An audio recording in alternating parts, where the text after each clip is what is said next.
வணக்கம் சகோதரி. இன்றைக்கி ஒரு சின்ன அறுவடை தாங்க பார்க்க போகிறோம். வெள்ளை கத்திரி குண்டு கத்திரி வந்து நிறையவே காய்ச்சிருக்குதுங்க. இது எல்லாமே வந்து கட் பண்ணி எடுத்துக்கலாம்னு சொல்லிட்டு கட் பண்ணி எடுத்துக்கிறாங்க. இந்த வாட்டி கொஞ்சம் காய் வந்து பெருசாகவே இருக்குது, அதனால் கட் பண்ணி எல்லாத்தையுமே எடுத்துட்டாச்சு. இன்னுமே பிஞ்சு இருக்குது.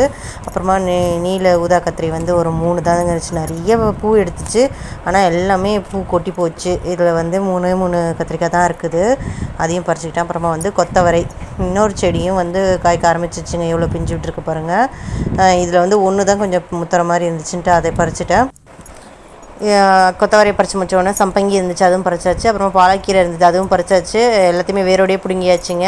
அப்புறமா வந்து காஞ்சி இருந்ததுன்னு சொல்லிட்டு பார்த்தா இது வேர்க்கடலை செடி பையன் பிடுங்கிட்டான்ட்டு மறுபடியும் ஊனி விட்டா. அதில் பார்த்தா ஒரு 2 வேர்க்கடலை தான் இருந்துச்சு. அப்புறம் வந்து பசலைக்கீரை இருந்துச்சு, இது அங்கங்கே விதை விழுந்து வந்து முளைச்சிருந்ததுங்க. அது எல்லாத்தையுமே பிடிங்கியாச்சு. இன்றைக்கான அறுவடை தாங்க. இந்த வீடியோ பிடிச்சிருந்தா மறக்காமல் லைக் பண்ணி ஷேர் பண்ணி சப்ஸ்கிரைப் பண்ணுங்கள். தேங்க்ஸ் ஃபார் வாட்சிங்.